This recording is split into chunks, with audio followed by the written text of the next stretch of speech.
Toronto. Dream and decided to be on hold. Morning, day 5. I had a really good sleep yesterday. Like, I just knocked out first time without an alarm. It's a Sunday today, so I actually feel quite good. Like, I actually feel like I'm ready. So it's currently Sunday, 8 a.m. This is actually the latest I've woken up this whole trip so far. I am facing a few problems. Problem number 1, which is probably the biggest problem, is I am on 11% battery. 11%. That's wild. Like, okay, you're probably wondering, just put it in the charger. Well, the good thing is I did bring a charger, of course. But the bad thing is, I realized I brought the UK plug, which means none of the Canadian sockets it can go into. I'm on 13%. I've got no other alternative. So I'm a bit screwed, and today's a pretty cool day. One of my colleagues, she offered really nicely, like, she just messaged me saying we can go grab some brunch. That's in about 2 hours. And then we're gonna go to this thrifting market. Like, I really like thrifting. I've thrifted a few pieces. Like, I'm not a big thrifter. I like doing it, you know. If I get the opportunity, I'll do it. But I don't regularly do it like that. I also spoke to a YouTuber last night, so shout out to Annie if you're watching this. She's really funny, I'm not gonna lie. Hilarious. We spoke for like, I don't know, a couple of hours yesterday. And I guess because she's in New York, like Eastern time, it's the same. So it was pretty easy to like talk, but it's quite hilarious. Blue Jays. I think this hat looks so clean. Blue, white. I spent $50 though. $50 Canadian. Which is about, I think it's about $30 USD. I think it's around there. Still kind of expensive for a hat, but I don't watch baseball. I don't know anything about baseball, but I do like the movie Moneyball. One of my kind of like YouTubers I watch, he's Canadian. His name is Brandon Belfour. Yeah, he just basically does like fashion videos, and I like his fashion and his style. And his recent video was about like gym wear, and obviously I go to the gym for quite a bit. So I really wanted blue, specifically blue shorts. Yeah, I actually just realized I bought 2 blue stuff. Damn, I can't wait to wear this. So I bought this. 70 Canadian though, that's quite a lot of money. Make some coffee, man. Let's make some coffee. Just add water, man. Just add water. Yo, I love these cups. While the coffee's brewing, let's have a talk. Actually, let's talk about yesterday, because I realized that I probably didn't really speak about that, and it was a cool situation. To be honest, I'm just trying to make these videos, these kind of vlogs, extremely raw, unfiltered, so like the editing's gonna be really weird with this. I've never kind of made this kind of vlog in my life, but it's gonna be genuine. Damn, that took a long time, man. Yo, I need some more. I also forgot that they gave me these glasses yesterday. I can't see anything. Whoa, this actually looks cool. The screen looks like blue. This was completely free. I don't know how I look in these. Shall I show you the cinematic version of pouring this? What you say? Oh, that you only meant well, cause you did.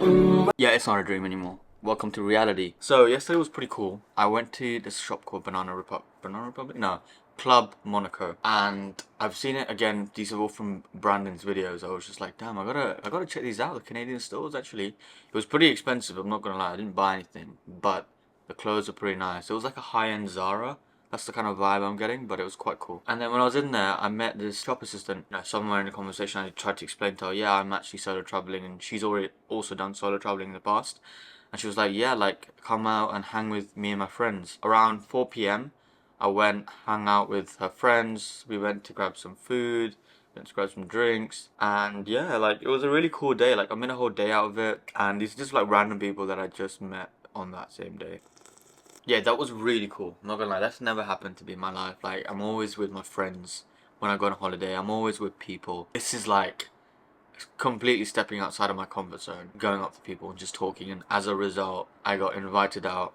I had a nice time yesterday, pretty chill. Because I met that one person, all of a sudden I met 4 other people. If I'm here longer, if I stayed friends with them longer, I would have met their friends. That's a 3rd degree connection.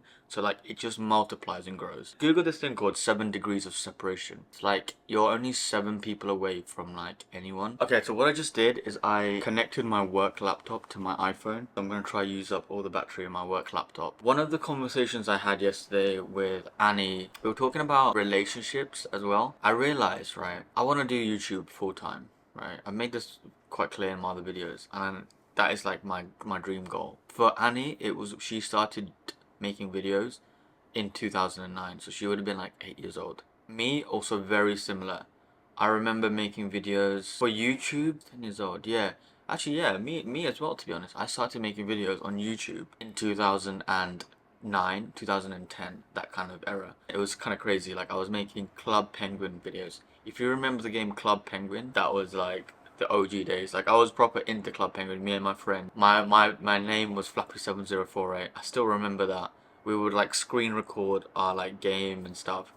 And I don't even know what we do. We just post it online and that kind of stuff. So that was like the early time. I was like, damn, I really like doing this. But the point is, we both really liked making videos and content really early on. I just graduated university and stuff. I realized that I'm in the real world and I actually have no idea what I want to do in life. Told by a system that I gotta follow this path and go into like the corporate world, which I'm in at the moment. Once I'm in here and I've done 2 years, I realized that, you know what, this isn't actually fulfilling to me and this isn't what I really want to do. Like, it's kind of scary because like you're told that you have to choose something and to do that for the rest of your life, and you're told very young on, like it's very like early days that you're told, so you have to make that decision. And it's such a hard decision because I remember when I was like 18 choosing the subject I wanted to do. It's nothing related to what I'm doing at the moment. I was just thrown in that deep end and I was like, like cool, I'll just choose this, that kind of thing. There was no strategy and logic behind it. Anyway, I think everything happens for a reason anyway, so who's to say, like maybe if I didn't choose that I wouldn't have met some of my friends who I'm very close with right now. I want to do YouTube full time, right? I do, I really do, and I want to make sure it's like my day-to-day thing. I wake up, I can film, I can edit, I can do content creation, and that is just fulfilling to me because I know I'm interacting with an audience, with you. I know that I get to share my insights, my worldview, ideas through storytelling and through videography and content creation.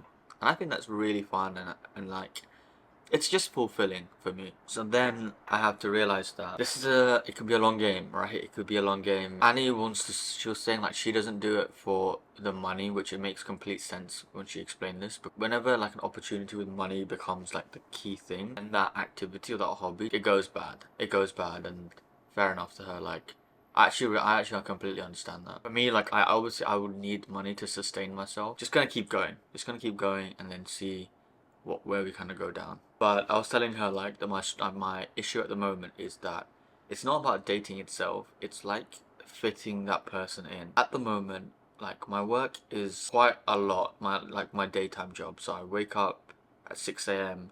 on a weekday. To the office, I work, finish at 6 p.m. and by the time I get home, it's about 7:30 p.m. and like my whole day is gone, right? And when I get home, I actually like do more work as well, because to stay on top of things and to like basically like I have to be competitive, so to do that I have to put in more hours. So essentially I'll finish work around 10 p.m. every day. Then you're probably wondering like, where do I have time to make YouTube videos? I don't have time to make YouTube videos during the week. Like, it's so hard. Maybe if I'm working from home I get to like edit a video during my lunch break, or even just after work quickly I edit and then I go to the gym or something. But realistically I just don't have time. And realize if I put someone in there, like a whole other person, like imagine dating someone, it will be impossible. Because even on the weekends, like I can focus on my YouTube, and that's what I do normally. I just literally go out and film and edit and just get everything done on the weekend.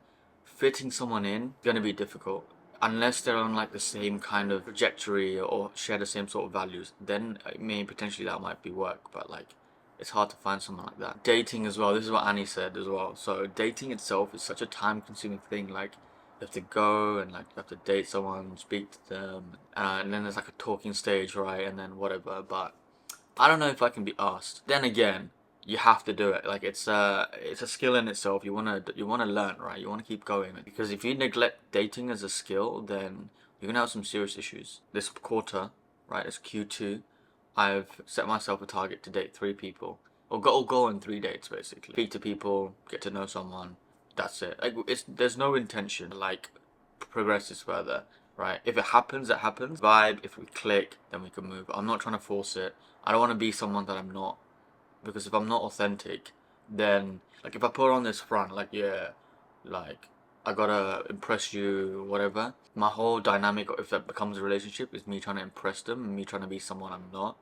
And then they like when I'm myself and they're like, wait a minute, you switched up. Yeah, it goes to shit, right? So my philosophy is that listen, this is what you get.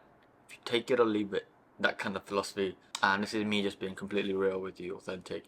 If you're not keen or if you're not interested, that's true. Like, I don't mind. I hope you find someone else that kind of aligns with you. Each to their own, in my opinion. Yeah, that's it. And then if they vibe, then it's like on a very similar wavelength, right? Like, I don't have to front. I can just be myself. Everything just becomes effortless. And like, of course, you have to put effort into a relationship. That's all I'm saying. I mean, in terms of like, you don't have to be someone else that you're not. The main issue is like fitting that person into my time schedule. But I know I'll have to do that. But in order to, this like first period of me just trying to grow YouTube is just like focusing solely on doing this. That's my plan. I realized this became like a huge podcast episode. I kind of like the fact that these episodes are all very different. They all have like a weird, like, not cinematography, but like authentic vibe. I like the way this is going, to be honest, and I'm gonna keep doing it like this. I don't know if you guys are listening to like the beef at the moment between Kendrick Lamar, J.Cole, and Drake, and like the whole industry versus Drake. Pretty crazy. And I'm actually in Canada for it as well. That's kind of wild. We haven't had this kind of rap battle, and if you're into rap, you'll know, like, damn, Kendrick Lamar going head to head with J. Cole and Drake is crazy. Like, the whole industry's on a flip. Right now, my favorite song, or like the song that's on repeat at the moment, is All to Myself, and it's got The Weeknd. I even like your attitude. But yeah, this song just slaps. The beat, Future, but the best part is The Weeknd's verse. The way he just dissed Drake in that verse. I'm not saying he should diss Drake, but I'm just saying it's so angelic. Like, it's just, oh man, his voice is crazy. I actually saw him last year as well, which is mad. But this song it just hits hard. The biggest show in Paris, the singing in the loudest. You'll always be the baddest. Promise that I got you back.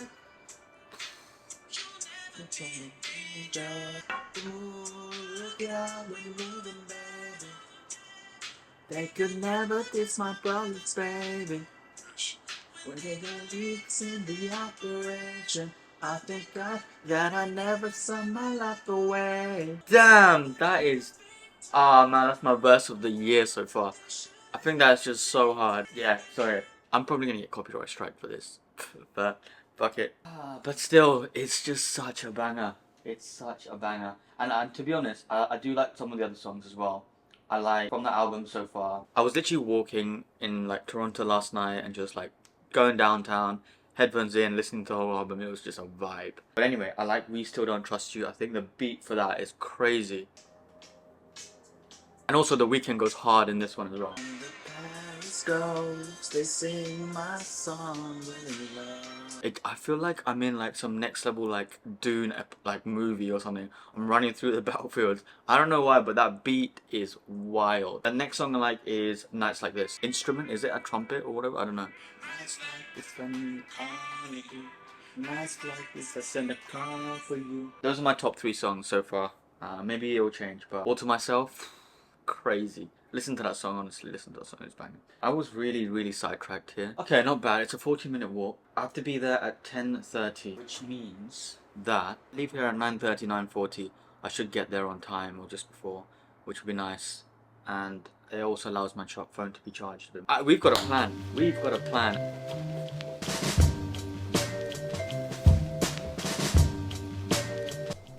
Cool, so we're ready, we're about to head out. 75%. We made it, lads.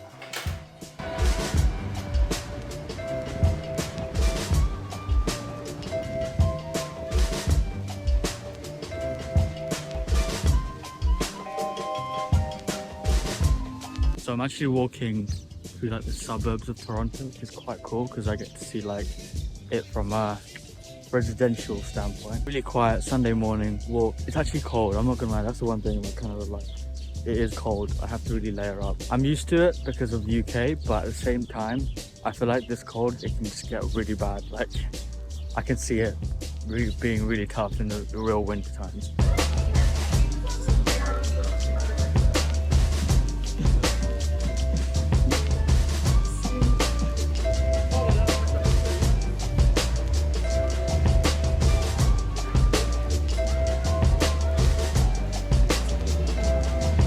Thrifting all done, I got myself these glasses.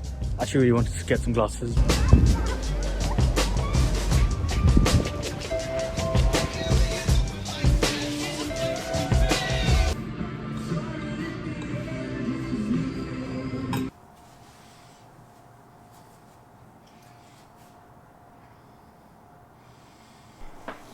This is like golden hour. Kind of bored, if I'm honest, because it's a nice sunset. I feel like I should be doing something. That's the weird thing. I actually should. Being alone is cool, but because I'm only here for like 5 more days, it feels like I need to like be super productive and get everything done. Like I just feel like just relaxing right now, watching the sun is nice, but I feel like there has to be something. Like it's a Sunday as well, like Monday to Friday I'm gonna be working the whole day, most of it, so I'm only free in the evenings. But it's a Sunday, I have the whole full day, and I'm not really utilizing this evening. Then on the other hand, if you think about it, this is pretty sick. I'm not even gonna lie. This like shot looks mad. Like, honestly, I could start doing these like what these cinematography YouTubers. Damn, like wait. Input montage. I spend my nights on overdrive. I live my life. Yeah, no. I bought some sunglasses today. I went thrift shopping. I just saw this. I was like, damn, I need some cool sunglasses like this. Actually, I really like them. Because the ones I normally see have really thick, I don't know what this is called. I don't actually wear glasses. Frame. And it was only $20. I really feel uncomfortable wearing sunglasses on a camera. And I don't understand why YouTubers do it. People that go on podcasts wearing sunglasses. This is the Chipotle I bought. First of all, this is wild. This is quite such a big chunk. Live my life on overdrive. I could be what I can. Quite a hefty one. I'm actually not too hungry, but I just thought, well, I've got the camera here right now. I can't be asked to set up again. So if I set up the camera, it's just like... The good thing is, honestly, this camera is quite sick. I'm very grateful to have it, but at the same time, when I have a phone, I can just... it's always in my pocket. So I have to set this camera up, and then I don't want to feel like I'm acting or anything like that, because I'm definitely not. Yeah, I just thought I'd just keep it there. That's why I'm doing. I'm actually doing this for you, so please, just drop a like. Yo. Okay. It's a lot in there. Yeah, it's actually not too bad actually, it's quite good. I really want to keep this camera going right now because this is a kind of a rare moment. I don't know, like I just see this and I see the camera footage, it looks so nice. Problem is now I don't have anything to say.